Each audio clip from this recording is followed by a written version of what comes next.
Hi family, I am Stephanie Widess. I'm her byself. How are you doing this wonderful day? I personally am doing fine. I'm just sitting out here in my front yard garden, which is you can't see the garden because I'm just in front of my house because I'm working with the sun. I would have recorded a little earlier, but as usual, since this is a live recording, somebody else in my neighborhood was getting their yard done. They like obsessed with getting their yards done around here. But anyways, hopefully social distancing is not getting you guys down too badly. I'm trying my best to learn new things. Of course, you know what is always on my mind. I can't go, but I can think. See my painting. Well, actually, it's not even a painting. It's a butterfly portrait made with butterflies, made with butterflies.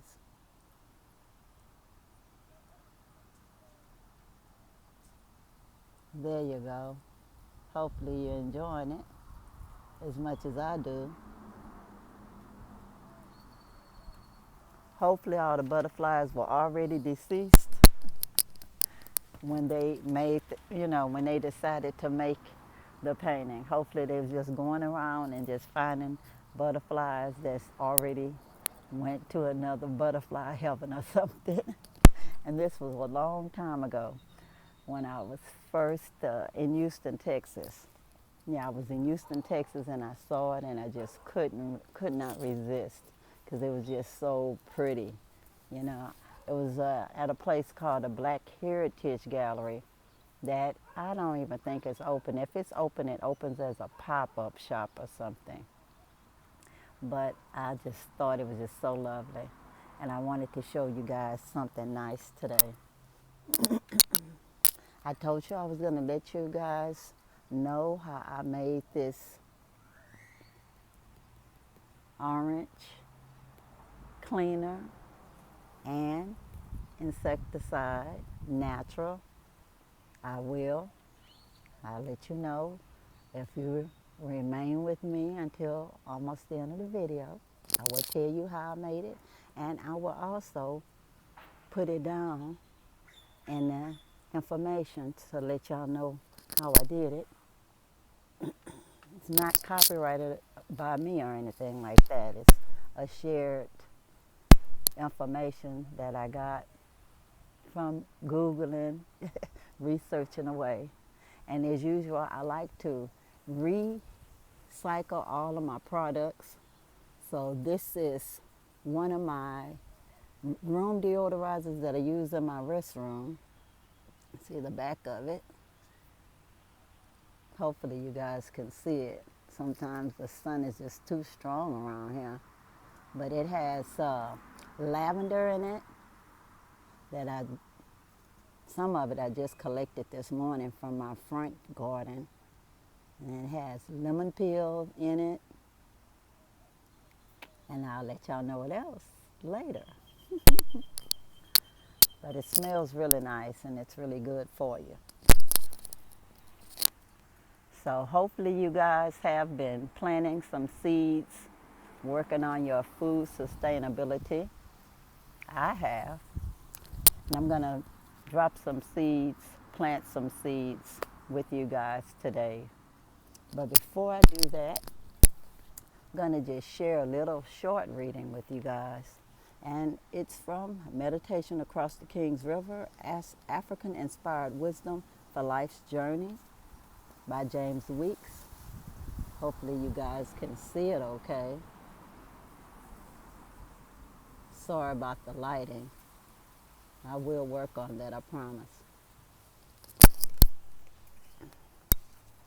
And some of the seeds that I'm going to drop today are gourd seeds. And this is only some of the things you can make with gourds. I mean, a lot of unlimited things. Even some gourds you can eat. Some gourds you can use like sponges. And this one is about making instruments. It's called Making Gourd Musical Instruments, over 60 string, wind, and percussion instruments and how to play them. Ginger, Summit, and Jim Widess. I don't know if you can read it or not. Hopefully you can.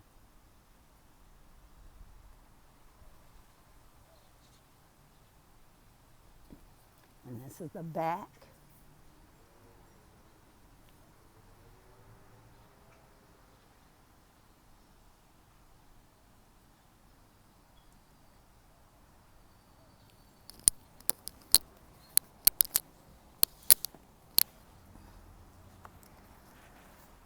I'm going to be growing gourds when I do move to the Gambia. One side of my garden is going to be vegetables and fruits, and the other side will be gourds. Some of them will be gourds that you can eat when they're young, and later they're good for like sponges. But I'll let y'all see me do that whenever I am in the Gambia. But for right now, when I'm just hoping and wishing that all of this coronavirus thing would be over with, I'll just have to plant gourds here that can turn into instruments and just do it on a small basis. There I'll do it bigger because I'd like to share it with other people while I'm there, share that craft. But anyways, what I'm going to be reading is from chapter 4, Calling Me by My Name. It says, ask yourself, given what happened, what is my next best step? What lesson is Spirit trying to teach me? What blessing can I show gratitude for today? If it were easy, there would be no spiritual growth. If it were easy, there would be no spiritual growth. There would be no testimony of faith. There would be no great story to pass on to the next generation. The light will return to your soul if you allow it. The light will return to your soul if you allow it. The answer will come if you allow it. Peace of mind will come if you allow it. The blessings will come if you allow it.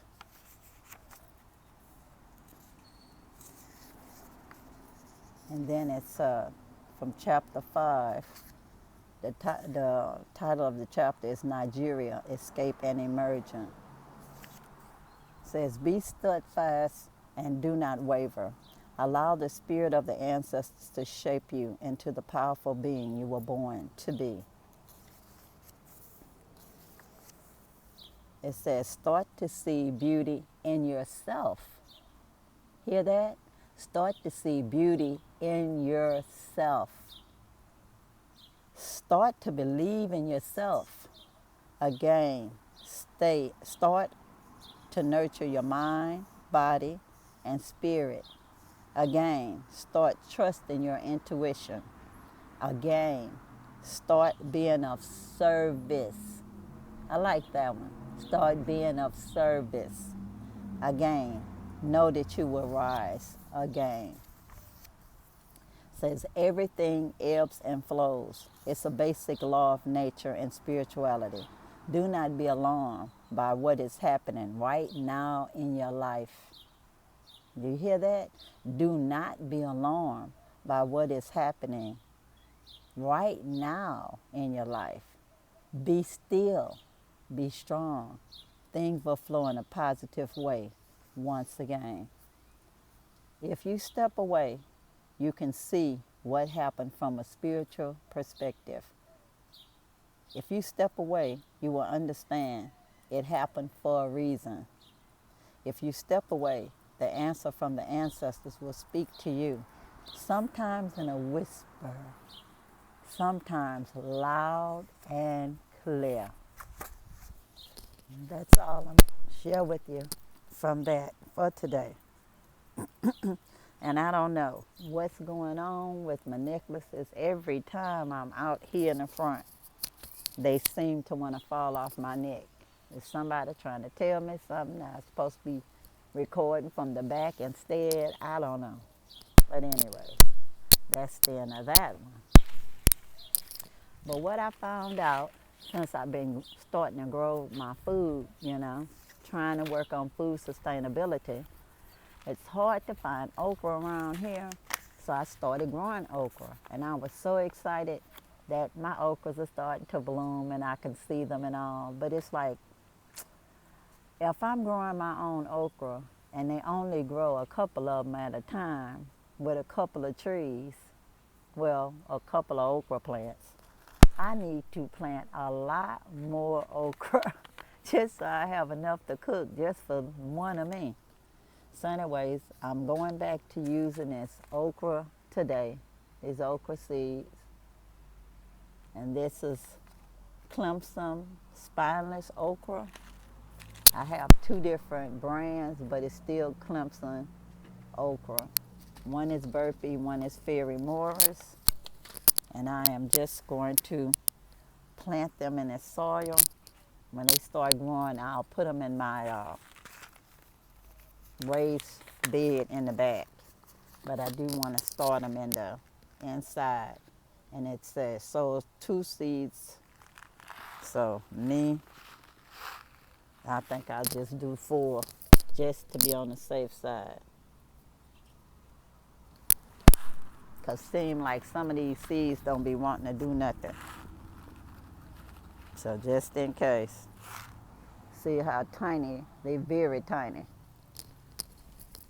So I'll let you see what I'm reusing.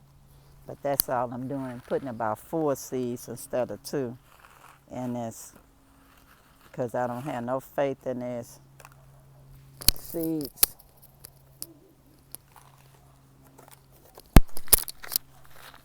And now I'm going to just mix them up. They look the same kind of seeds.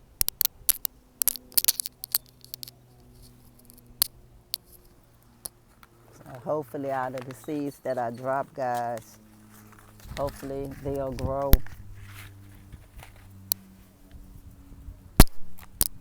And see, I just put them in a reusable container that I already bought some more plants before, and it's in this Jiffy seed starter mix. And I am just going to already wet it with a little water before, just to get it started, get it ready for the seeds. And then I'm just putting them a little bit into the soil, that's all. And once they start sprouting, I will transfer them to my flower bed. And right now, that's all I'm doing is covering them up a little bit. And I put them in this container so I know this is my okra. And then I'm also gonna reuse some more containers, and this will be for my gourds. Now for this one, they say 2 to 3 seeds per pot. This is apple gourd. I don't know if you'll be able to see it or not, but it's apple gourds. So I'll start it there and I'll transfer it to the ground when I get started. But I wanted to work with you guys and encourage you to plant seeds like I'm planting seeds. So with this one, 2 to 3 seeds, because I want to save some of these seeds for when I go home to the Gambia. So 2 to 3 seeds will do. So 2 to 3, I'll do 3.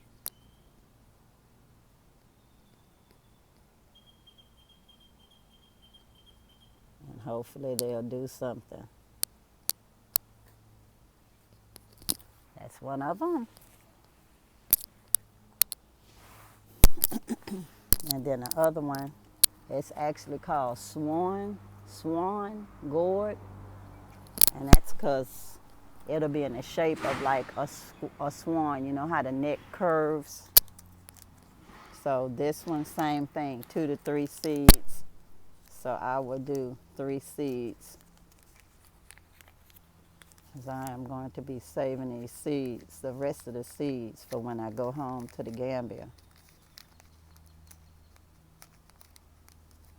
Yeah, they look like sunflower seeds. I'll let you see how this one looks. I guess I should have let you see how the other one looked, but I don't know. I'm just working on how to do these things. There it goes.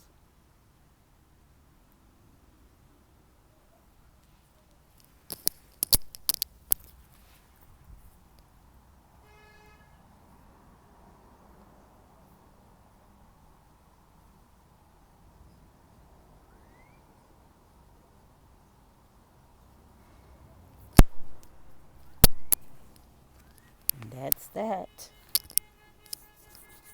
Please let me know what kind of seeds you're planting. I would like to know. So I'm just nosy, and it makes me excited that you're doing something too with me. I'm going to share something with you guys. I put cinnamon inside of this bottle because I reuse containers all the time. But what's in here is cinnamon, and it says that it's good for your plants. It says it's antifungal from what I've been reading about it. It's antifungal, and it's supposed to keep your little seedlings from doing some kind of weird moldy stuff while it's trying to grow, before it sprouts. So you just sprinkle a little on top of your seedlings. So I did that with my other seed stuff off camera. And it also says that it's good inside of your flower bed because the ants don't like cinnamon for some reason. So when I'm done later this afternoon when it's cool in the backyard, I'm going to sprinkle some of this where I've seen ants going around. I haven't seen them lately because I sprayed them with something else. That was also a home remedy. But that cinnamon, I'm going to try it in my flower bed this afternoon. See, keep the little ants away. And it says also other little creatures that try to go into your yard. Somehow they don't like cinnamon either. Maybe it makes them sneeze or something. I don't know. But I will try it in my backyard garden later. Okay. What I was promising to make this little insecticide deodorizer is simply your orange peels. You save your orange peels. I'm going to peel mine with a knife tonight, but these, are just orange peels, and you use white vinegar. That's all, just white vinegar. You put it inside of your bottle, whether it's glass or plastic. I don't really think it matters that much. Whatever you have, whether it's a mason jar or any other kind of jar that's reusable jar, that you had mayonnaise in or whatever, so you use what you have. So this one is actually a plastic bottle that I reused. I put the white vinegar in it, which is very cheap. White vinegar, I just get it in a big old container. And you save it. You save your orange peel. You put it in a bottle. You put the white vinegar on it, close it up, and you save it for 2 weeks minimum. 2 weeks. After 2 weeks, it's ready to go. And that's it. Orange peel, 2 weeks with the vinegar, white vinegar, and it's ready to go. You can start putting it in your spray bottle and spray it around your area where you see your ants or whatever. Me, I also use it in my bathroom. It just makes the bathroom smell so nicely. And then if you want to clean up in your bathroom, same thing. Put it in a spray bottle, spray it, and just wipe it off. And if you want to, you can put a little of mild dishwashing detergent in it for cleaning up in your house. If you're going to be using it anywhere around your plants, I'd say use some Castile soap, just a little of the Castile soap. Oh my, look like I'm going to have to end this in a little bit because this lighting, I'm sorry, is moving around as I'm sitting here. I'm trying to stay out of the sun, and it's trying to move me back into the sun every minute with the lights. So anyway, guys, I love you. And if you have not, please, what? Subscribe, subscribe, and subscribe again. Like, share. Please let anybody know that you think would love to learn something about gardening and like to laugh, because I love laughing all the time. I say something and people will say, "Oh, that's so funny," and it's like I didn't mean for it to be funny at all. I was just being me. So please just subscribe by touching the button down below. Doesn't cost you anything. Like, share, and please start planting your seeds. I want you guys to become sustainable. Sustainable. Start growing your own food. We don't want to be captives to the markets, the supermarkets. Because what'll happen if we go in there and they don't have anything, no more fruits or vegetables for a while? Because the poor people that's picking the fruits and vegetables, a lot of them are getting sick. And they're trying to lower their salaries and everything, you know? So what are you going to do? Because if they pay people over here what they pay the people from somewhere else that's coming here, the poor little immigrants, they not going to get nothing picked, because people here ain't going to be working for that. It's like slave wages almost. But anyways, please wear a mask when you go places where it's mandatory. Make your own mask. If you don't make your own mask, please at least wash it with soap and water before you wear it. If someone else makes it, if it's disposable, please wear it one time and then dispose it. Have a wonderful afternoon or night wherever you are in this world. Me, myself, I'm in Galveston, Texas, USA, wishing that I was in the Gambia, Liberia, or Nigeria, or anywhere else in the motherland, especially West Africa. And anyway, guys, I love you. And as I've been saying for the longest, peace, blessings, power to the people, and I'm out, y'all. Bye.